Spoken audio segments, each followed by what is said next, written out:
Ma'am, step away from that car. People like you do not drive government vehicles. On what should have been a quiet Texas morning, a power-tripping police officer decided to humiliate and arrest a calm black woman outside a small cafe, completely unaware that the woman he was about to handcuff was the very state attorney who oversaw prosecutions for his entire department. Before we go any further, comment where in the world you are watching from and make sure to subscribe because tomorrow's story is one you don't want to miss. The morning sun rose gently over Riverton County, Texas, casting a warm golden light across a quiet roadside cafe that had been serving locals for more than 30 years. The place smelled of fresh coffee, toasted bread, and bacon sizzling somewhere behind the kitchen door. A handful of early risers filled the booths, retired farmers, a couple construction workers, and a truck driver studying the weather on his phone. At a small table near the window sat a woman who did not attract much attention at first glance. Danielle Brooks appeared calm, composed, and unremarkable to anyone passing by. She wore a simple navy blazer over a light blouse, her dark hair neatly pulled back, and a pair of reading glasses rested gently on the bridge of her nose as she reviewed several neatly organized legal documents. The waitress had already refilled her coffee once. Noticing how quietly focused she was, Danielle thanked her politely each time, her voice soft, measured, almost gentle. Nothing about her presence suggested authority or power. To most people inside that cafe, she looked like a professional on her way to an office job, perhaps a teacher, maybe a consultant, someone who valued quiet mornings and strong coffee before the day began. Outside the window, parked near the curb, sat a sleek black sedan that looked newer than the other vehicles scattered across the gravel lot. Its license plate carried temporary government tags, something most people would never notice. But someone else did. Across the street, a police cruiser rolled slowly past the cafe entrance. Inside sat Officer Bradley Carter, a man whose reputation in Riverton County had grown louder than the sirens on his patrol car. Carter was the kind of officer who believed authority should never be questioned and respect should always be demanded rather than earned. His uniform looked crisp, his posture rigid, and his expression permanently locked somewhere between suspicion and irritation. Beside him in the passenger seat sat Officer Kevin Doyle, younger, quieter, and far less comfortable with the confrontational style his partners seemed to enjoy. Carter's eyes drifted toward the cafe window as he drove by, scanning the parking lot the way he always did, looking for anything that might justify stopping someone. Then he saw the black sedan. He slowed the cruiser slightly. That car wasn't here yesterday, Carter muttered. Doyle glanced over. Looks like a government tag. Carter narrowed his eyes. Yeah, and something about that doesn't feel right. Inside the cafe, Danielle calmly finished the final page of her document review. She placed the papers back into a leather folder, took one last sip of coffee, and stood. Her movements were steady, deliberate, the quiet confidence of someone used to important responsibilities but with no need to display them. She thanked the waitress again, left a generous tip beneath the cup, and stepped outside into the warm Texas morning. Gravel crunched softly beneath her shoes as she walked toward the black sedan. She reached into her purse for the keys. At that exact moment, the low growl of a police cruiser engine pulled into the lot behind her. Red and blue lights flickered across the cafe windows. Danielle paused briefly and turned her head. Officer Carter stepped out of the cruiser with the unmistakable posture of a man who had already decided someone was guilty. And in his mind, the calm woman standing beside that government vehicle was about to learn exactly who was in charge. Officer Bradley Carter stepped forward slowly, one hand resting near the belt of his uniform, as if the entire parking lot already belonged to him. The flashing lights of the cruiser painted brief streaks of red and blue across the cafe windows, while several customers inside began to turn their heads toward the commotion outside. Danielle Brooks remained beside the black sedan, her posture straight, her expression composed, watching the officer approach with quiet attention. Carter stopped several feet away, studying her with narrowed eyes before speaking. "Ma'am," he said sharply, pointing toward the vehicle, "step away from that car right now." Danielle did not move immediately. Instead, she calmly slipped the keys back in her purse and looked at him. "Good morning, officer," she said politely. "Is there a problem?" Carter gave a short, humorless chuckle. "Yeah, there's a problem," he replied. "That vehicle has government tags, and I do not recall authorizing you to drive a state vehicle around Riverton County." Danielle tilted her head slightly, clearly surprised by the accusation, but not offended. "Officer, this car was issued to me through the state office," she explained in a calm, steady voice. "I am on my way to the courthouse this morning." Carter stepped closer, his boots crunching against the gravel with deliberate authority. "Uh-huh," he said slowly, clearly unconvinced. "You expect me to believe that?" From inside the cruiser, Officer Kevin Doyle watched quietly, already sensing that Carter had decided how this encounter would end before it even began. Danielle opened her purse again and calmly removed her driver's license. "You are welcome to check my identification," she said. Carter snatched the card from her hand with a quick motion, glancing down at it for barely 2 seconds. "Danielle Brooks," he read aloud. The name meant absolutely nothing to him. To Carter, she was just another civilian trying to bluff her way out of trouble. "All right, Ms. Brooks," he said with exaggerated patience. "Let me explain something to you. Government vehicles do not get driven around by random people grabbing breakfast at roadside diners." Danielle's expression remained steady. "Understand that, officer," she replied calmly. "That is why the car is assigned to me." Carter scoffed loudly, turning halfway toward Doyle as if inviting him to enjoy the joke. "Did you hear that?" he said. "Apparently we got ourselves a state official having pancakes this morning." Doyle shifted uneasily, but said nothing. Carter turned back toward Danielle, his tone now noticeably sharper. "Step away from the vehicle," he ordered again. Danielle slowly complied, taking 2 small steps back from the sedan. Her movements were careful, respectful, almost patient. Carter walked around the front of the car, examining the temporary government tag more closely. The tag was legitimate, properly printed, clearly official. But Carter had already convinced himself something was wrong. When he returned, his voice had lost any trace of politeness. "Where exactly did you get this car?" he demanded. "From a state motor pool," Danielle answered calmly. "I told you I work for the state." Carter shook his head with a mocking grin. "Yeah, that is the problem. Everyone suddenly works for the state when they get caught doing something they should not be doing." Several café patrons had stepped outside now, standing near the entrance, quietly watching the exchange unfold. Danielle noticed them, but did not react. She kept her attention on the officer. "Officer," she said gently, "if you run the registration or contact the courthouse, they will confirm everything." Carter's grin faded. Something about the way she spoke irritated him deeply. She was too calm, too confident, too controlled. People who were guilty usually argued, raised their voices, or panicked. Danielle Brooks did none of those things. Carter stepped closer again, now standing only a few feet away. "You know what I think?" he said coldly. "I think you are lying about that car, and I think you are hoping I am too lazy to check." Danielle met his stare without raising her voice.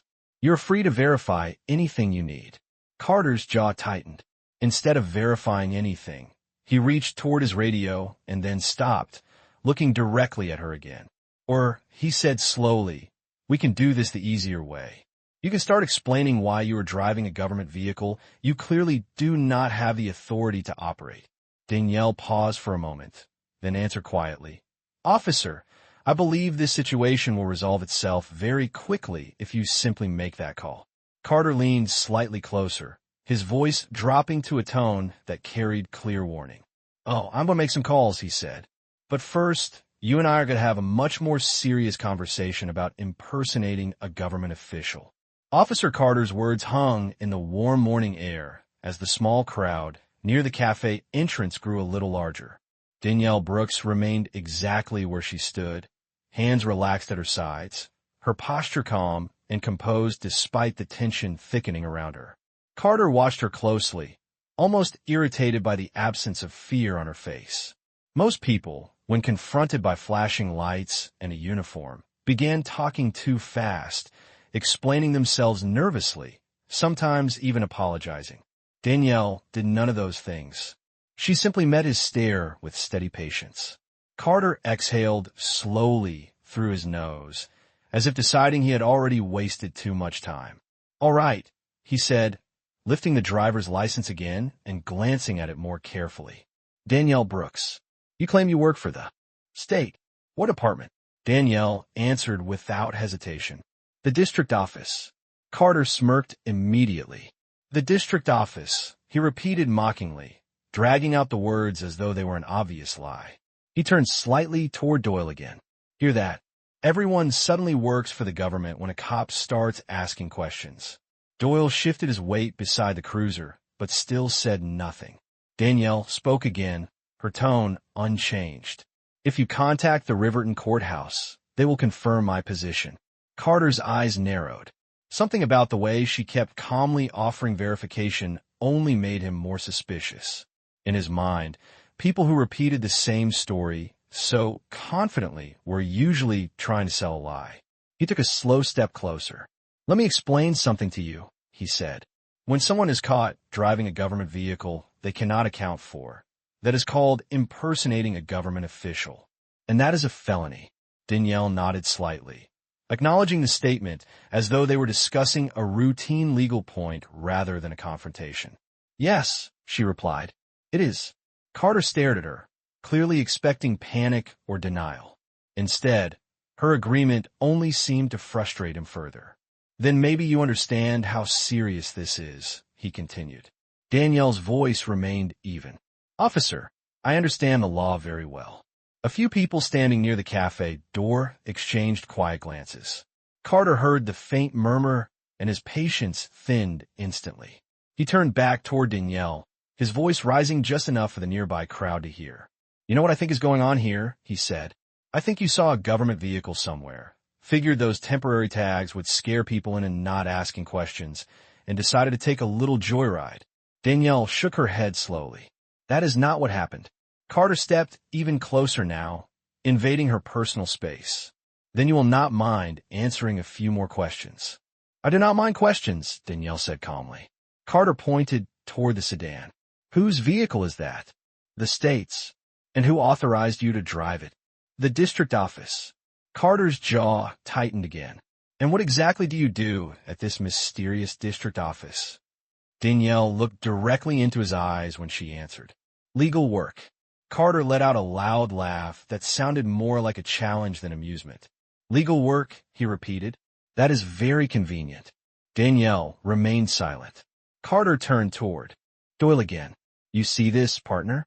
She thinks you can just toss out vague answers, and we will all go on our way." Doyle finally spoke, cautiously. "Maybe we should just run the registration, Brad." Carter did not even look at him. "I already know what this is," he said flatly. Danielle watched the exchange quietly before speaking once more. "Officer, verifying the registration would resolve this quickly." Carter's eyes snapped back toward her. For a moment, he simply stared. Then his expression hardened completely. "You keep telling me what I should verify," he said. "But here is what is actually going to happen." His hand moved toward the handcuffs hanging at his belt. "You're going to place your hands behind your back while we sort this out down at the station." Danielle did not step away, but her voice carried a quiet warning. "Officer Carter, I strongly suggest you verify my identity before you take that step." Carter's lips curled into a cold smile. "Too late for suggestions, Ms. Brooks." "Too late for suggestions, Ms. Brooks." The cold smile on Officer Carter's face hardened as he pulled the handcuffs from his belt with a metallic snap that seemed louder than it should have been in a quiet parking lot. Danielle Brooks stood perfectly still beside the black sedan, the morning sun reflecting softly off the car's dark surface while the flashing police lights continued to pulse across the gravel and cafe windows. A few more people had stepped outside now, drawn by the unmistakable tension of a public confrontation. Some whispered to each other, others simply watched in silence. Carter took another step closer, his posture aggressive, clearly enjoying the authority of the moment. "Hands behind your back," he ordered firmly. Danielle did not immediately comply. She looked at him steadily, her expression calm but serious. "Officer Carter," she said quietly, I'm giving you one last opportunity to verify my identity before you escalate this situation. Carter tilted his head slightly, studying her as if the calm warning amused him. Escalate? He repeated with a short laugh. Ma'am, you escalated things the moment you decided to impersonate a government official. Danielle did not raise her voice. That is not what happened. Carter's patience snapped. Hands behind your back. Now. The sharpness in his voice echoed across the lot. Danielle slowly turned and placed her hands behind her. Back, her movements deliberate, controlled, without resistance.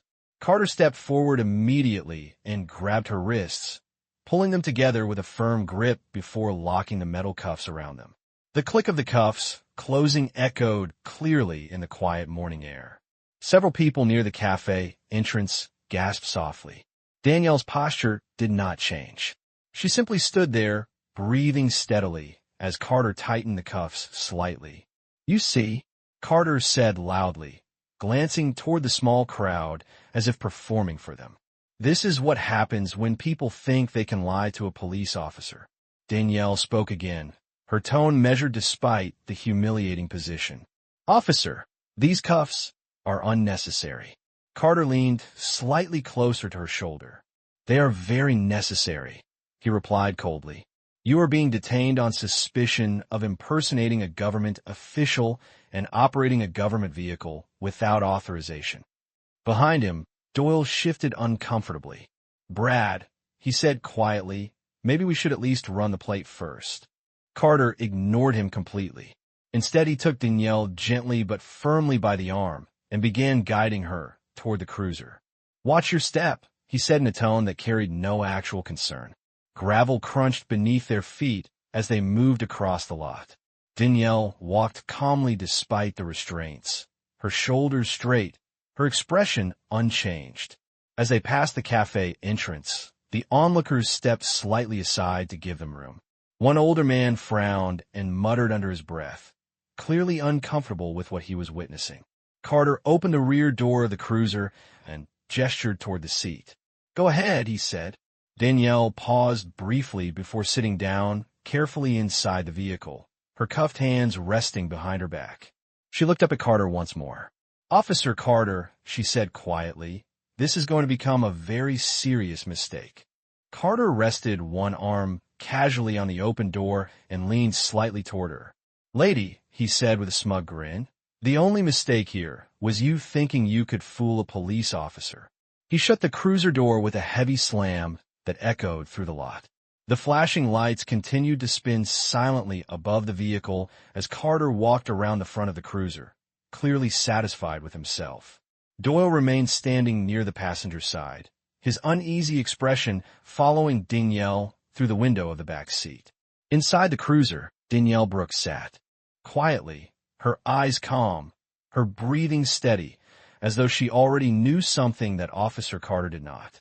Inside the cruiser, Danielle Brooks sat quietly with her hands cuffed behind her back, the metal pressing lightly against her wrists as the red and blue lights continued to spin across the windshield. Outside, Officer Carter walked around the front of the vehicle with the slow confidence of a man convinced he had just caught someone in a serious crime. Officer Doyle lingered near the passenger door, glancing between Carter and the woman sitting calmly in the back seat. Carter opened a driver's door and slid behind the wheel, adjusting his radio before glancing briefly into the rearview mirror.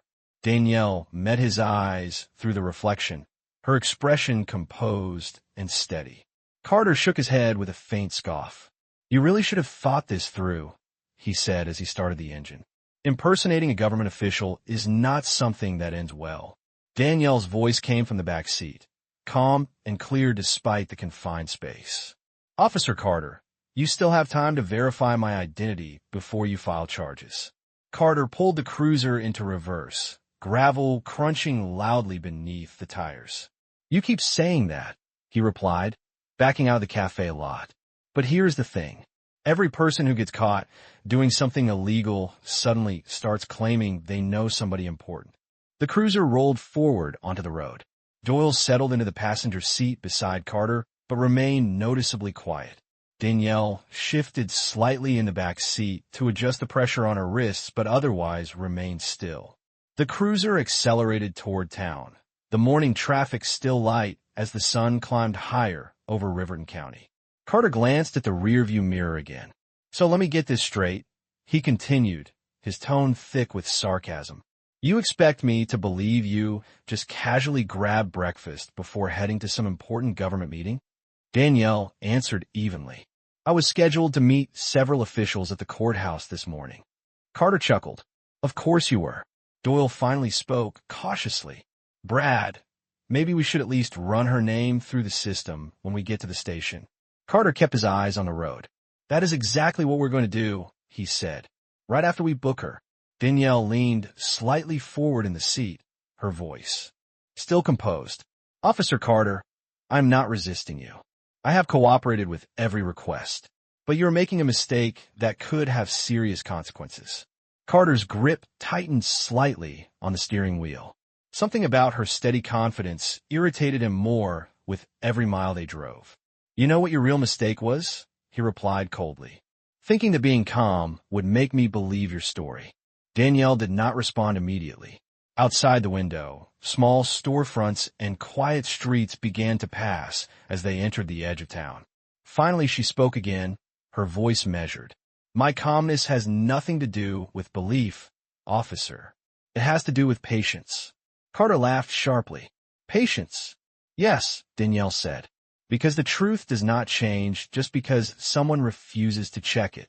Doyle shifted again in his seat, glancing uneasily at Carter.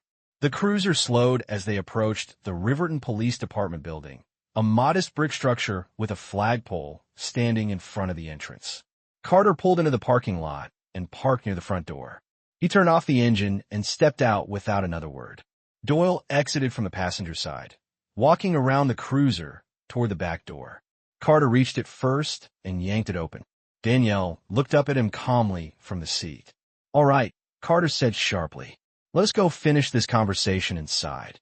Danielle carefully stepped out of the cruiser, her cuffed hands still behind her back. The morning air felt warmer now as the station door stood just ahead. Carter guided her forward toward the entrance with a firm hand on her arm, still convinced he was walking a criminal into custody, completely unaware that within minutes the truth waiting inside that building would change everything. Officer Carter pushed open the glass doors of the Riverton Police Department and guided Danielle Brooks inside with a firm hand on her arm. The station lobby was quiet at that hour of the morning, the fluorescent lights humming softly above a long counter where a civilian clerk sat working behind a computer. A couple of uniformed officers stood near the coffee machine across the room, their casual conversation fading as they noticed Carter walking in with a handcuffed woman. Danielle stepped forward calmly despite the restraints, her posture straight, her expression composed. Carter, on the other hand, looked energized, as though he had just brought in an important arrest. "Got one for booking," he announced loudly as he approached the front desk. The clerk looked up from the monitor, slightly confused. "What is the charge?" Carter rested one hand on the counter and spoke with clear satisfaction. "Impersonating a government official, an unauthorized operation of a state vehicle." Danielle stood quietly beside him, her cuffed hands still behind her back. The clerk glanced briefly at her, then back to Carter. "All right," the clerk said, turning toward the keyboard. "Name?" Carter lifted Danielle's driver's license again and slid it across the counter. "Danielle Brooks." The clerk began typing the name into the system while the room remained unusually quiet. Doyle stood a few feet behind Carter, watching carefully. Carter leaned casually against the counter while waiting, clearly convinced the situation was already resolved. After a moment, the clerk looked up again. "Do you want to process now?" Carter nodded immediately. "Yes. Let us get the paperwork started." Danielle finally spoke again, her voice calm but firm enough to cut through the room. "Officer Carter." Carter glanced sideways at her with visible impatience. "What?" Danielle held his gaze steadily. "I'm going to say this one final time. You should verify my position before you complete that report." Carter rolled his eyes slightly, clearly tired of hearing the same warning. "We are already verifying it," he replied, gesturing toward the computer. Danielle's voice lowered slightly, but the calm certainty in it only grew stronger. When that system finishes processing my name, you will realize that this situation is not what you think it is. Carter laughed quietly under his breath. Lady, you have been telling that story since the cafe parking lot. Danielle did not react to the mockery. This is the last opportunity you have to correct the situation before it becomes something much more serious. Carter straightened and folded his arms across his chest, his confidence unwavering. You keep talking like you are someone important. Danielle's eyes remained steady. I'm someone whose office reviews cases involving police misconduct. For the briefest moment, Doyle glanced at Carter with a subtle expression of concern. Carter noticed it immediately and scoffed. Now, that is a new one, he said with a smirk. What is your title supposed to be this time? Danielle paused before answering, as though giving him one final chance to reconsider. You should run the verification before asking that question. Carter shook his head slowly, the smirk never leaving his face. No, he said firmly. I think I would rather finish the arrest. He turned toward the clerk. Go ahead and continue the booking process. The clerk nodded and pressed another key on the keyboard. Danielle watched the screen from across the counter, her expression unchanged, while the system continued processing the name that Officer Carter had just officially entered into the police database. Carter leaned back casually, completely unaware that with that single command he had just eliminated the last possible chance to walk away from the mistake he had created. The quiet hum of the police station seemed to grow louder as the computer finished processing the name Danielle Brooks. The clerk's fingers stopped moving across the keyboard. His eyes narrowed slightly as he leaned closer to the screen, reading something that clearly did not match what Officer Carter expected. For a moment, no one spoke. Carter noticed the hesitation immediately. What is the hold up? He asked impatiently, tapping the counter once with his knuckle. The clerk did not answer right away. Instead, he looked back at the screen again, as if making sure he had read it correctly. The color drained slowly from his face. Doyle noticed it first. Is something wrong? Doyle asked quietly. The clerk finally swallowed and spoke carefully. Officer Carter, I think you need to look at this. Carter rolled his eyes slightly, clearly expecting some minor paperwork issue. If this is about a typo in the name, just correct it and keep going, he said dismissively. The clerk slowly turned the monitor so Carter could see the information displayed on the screen. The room grew noticeably quieter. Carter leaned forward, glancing casually at first. Then his eyes focused. The words on the screen were unmistakable. State Attorney, Riverton County District Office. Carter blinked once, as if his mind refused to process what he was seeing. He leaned closer, reading it again. The same title stared back at him. State Attorney.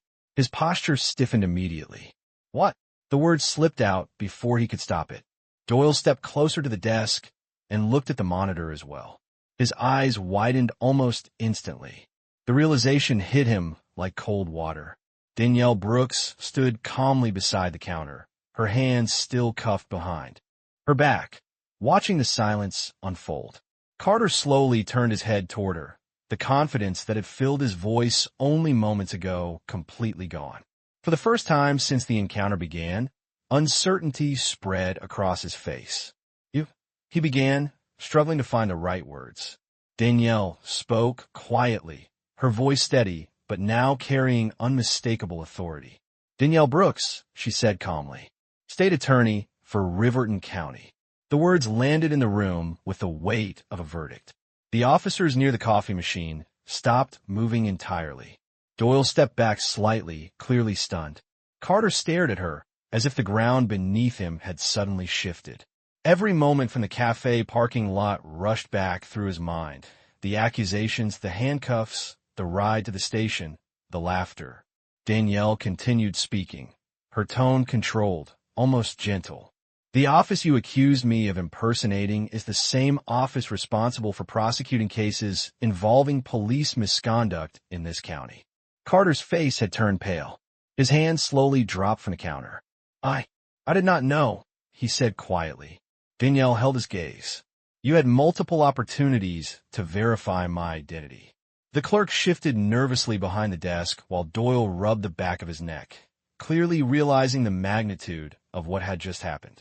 Carter looked down at the handcuffs around Danielle's wrists as if seeing them for the first time. His voice was no longer confident. Those should come off. Danielle did not move. Yes, she said calmly. They should. Carter reached for the key on his belt with noticeably unsteady hands. The room remained silent as he stepped behind her and unlocked the cuffs. The metal clicked open, falling away from her wrists. Danielle slowly brought her hands forward, rubbing them briefly before lowering them to her sides. Carter stepped back, his earlier arrogance completely gone, replaced by a quiet, growing realization that the woman he had just arrested was now the most powerful legal authority in the room. Officer Carter stepped back slowly after removing the handcuffs, the small metal key still trembling slightly in his fingers. Danielle Brooks calmly lowered her hands, gently rubbing her wrists where the cold steel had pressed into her skin only moments earlier. The entire room had fallen into a heavy silence that seemed to stretch across every corner of the station.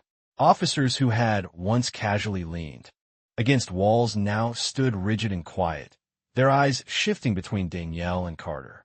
The balance of power in the room had completely reversed. Carter swallowed hard, his voice suddenly uncertain. "Mom, I apologize," he said, the words coming out slower than he intended. Danielle looked at him steadily, her posture calm and dignified. "Officer Carter," she said quietly, "you did not just make a mistake. You ignored repeated warnings to verify basic information before placing a citizen under arrest." Carter lowered his eyes, unable to meet her gaze. Doyle stood off to the side, visibly shaken by the situation unfolding in front of him. At that moment, the office door at the end of the station opened sharply. Captain Laura Henderson stepped into the room, her presence immediately commanding attention. She had clearly been alerted by the unusual silence in the building. "What is going on out here?" she asked firmly. Her eyes moved quickly across the room until they landed on Danielle Brooks. The moment of recognition hit her instantly. "Ms. Brooks." Henderson stepped forward in disbelief. "Why are you standing in my booking area?" Danielle answered calmly.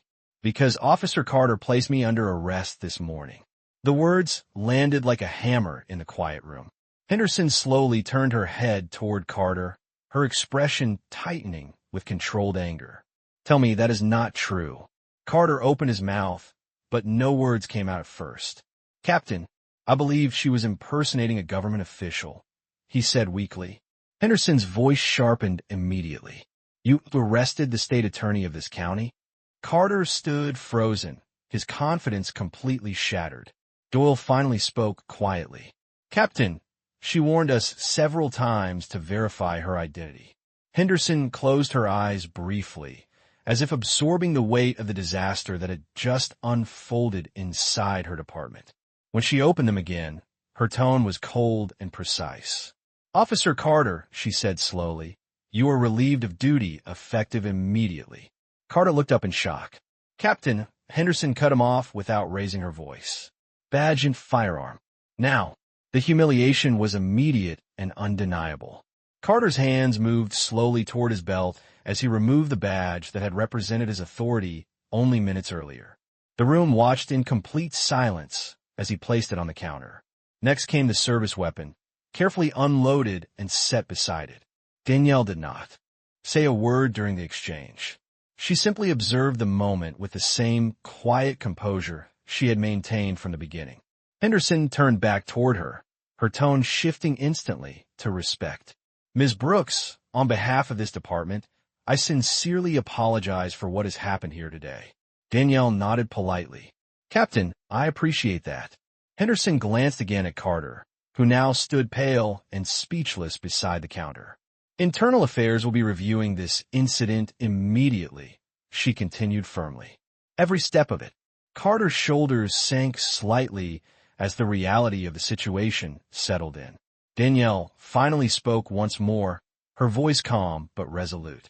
"This situation will indeed be reviewed," she said, "because the law applies equally to everyone, including those who wear the badge." The statement carried through the room with quiet authority, leaving no doubt that justice had just begun its work. The room remained quiet for several seconds after Danielle Brooks finished speaking, her final words settling over the officers like a calm but immovable truth. Captain Laura Henderson stood beside the counter with firm composure, while Officer Carter remained motionless, staring down at the badge and weapon he had just surrendered. The authority he had carried so confidently that morning now sat lifeless on the countertop, no longer a shield behind which he could hide. Danielle adjusted the sleeve of her blazer calmly, the small movement somehow restoring a sense of order to the room. She looked toward Captain Henderson with the same professional dignity she had shown from the beginning. "Captain," she said gently, "I believe we all have important work waiting for us today." Henderson nodded immediately, her tone respectful. "Yes, ma'am, and I assure you this department will address what happened here." Danielle gave a slight nod of acknowledgement. She did not raise her voice, she did not celebrate, and she did not humiliate the man who had just lost everything in front of his colleagues. Her victory was not loud. It was quiet, steady, and rooted in the simple strength of truth. Doyle stepped forward slightly, clearly wanting to say something. "Ms. Brooks," he said carefully, I am sorry for how this unfolded." Danielle met his eyes kindly. "You spoke up when it mattered," she replied. "Remember that the next time you see something that does not feel right." Doyle nodded slowly, absorbing the weight of her words. Captain Henderson then stepped aside, clearing the path toward the front doors of the station. "Your vehicle is still at the café," she said. "One of our officers will escort you back if you would like." Danielle shook her head gently. "That will not be necessary. I can manage." She turned and began walking toward the exit with calm, measured steps. The officers inside the station instinctively straightened as she passed. No one spoke. The quiet respect that followed her through the room was stronger than any apology that could have been offered. When Danielle pushed open the glass doors, the warm Texas sunlight greeted her once again.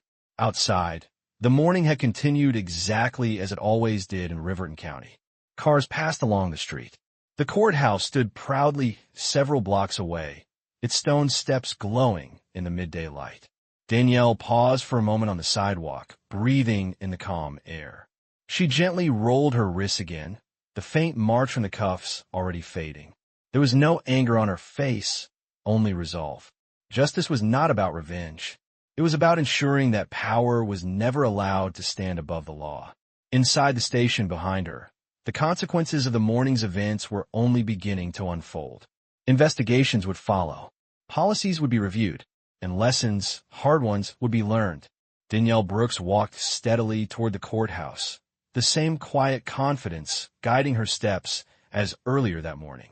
To anyone passing by, she looked like an ordinary woman heading to work.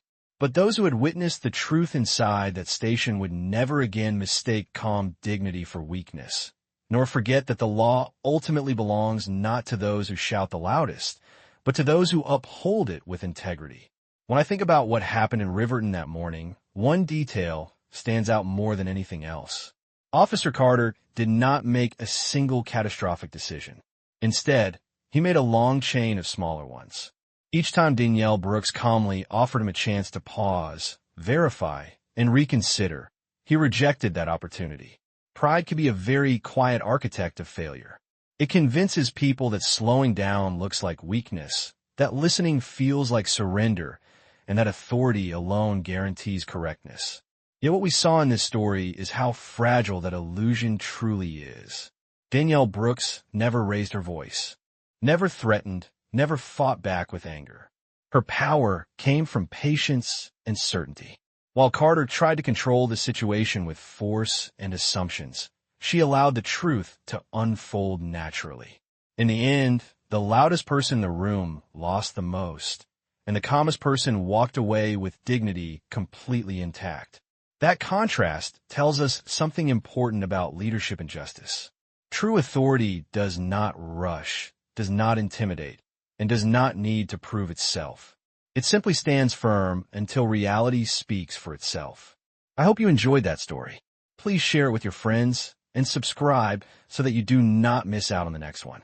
In the meantime, I have handpicked 2 stories for you that I think you will enjoy. Have a great day.